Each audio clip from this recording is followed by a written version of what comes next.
नमस्कार दोस्तों नीट के ऊपर चले प्रोटेस्ट से तो आप सब वाकिफ होंगे कि किस तरीके से अभिजीत दीपके और सोनम वांगचुक धरना देकर बैठे थे। और उसके बाद 20 जुलाई को जब संसद का घेराव करने के लिए नेताओं से सवाल पूछने के लिए खूब सारे छात्र इकट्ठा हो गए, तो किस तरीके से बर्बरता के साथ पुलिस ने उनके ऊपर लाठीचार्ज किया, किस तरीके से उनको मारा गया, किस तरीके से उनको घसीटा गया, आज हम इसी के ऊपर बात करेंगे। दोस्तों जाहिर सी बात है, अगर दिल्ली पुलिस ने अगर इस तरीके का एक्शन लिया तो कोई अपने आप तो लिया नहीं होगा, क्योंकि इनको भी ऊपर से आदेश दिया जाता है। तो हमारे गृह मंत्री अमित शाह जी ने इनको ऑर्डर दिया होगा, उसके बाद इन्होंने ऐसा किया।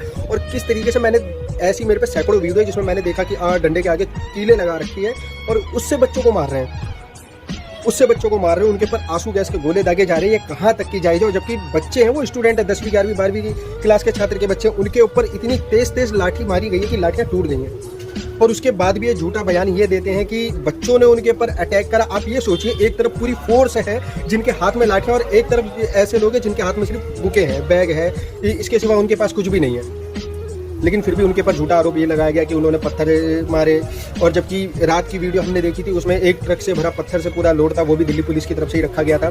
तो दोस्तों मेरा यही चीज़ कहना है कि गवर्नमेंट को इसके ऊपर एक्शन लेना चाहिए। आप ये सोचिए, कोई भी अगर मीटिंग होती है या उसमें बैठाया जाता है, जांच बैठाई जाती है, तो इसमें कोई बड़ी बात नहीं है। बीते कल में कई बार इस्तीफा हुआ है।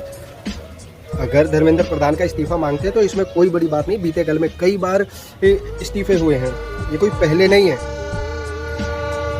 कि ये पहले हैं। तो दोस्तों मेरा यही चीज़ कहना है, गवर्नमेंट से यही अपील है, छात्रों की सुनी जाए।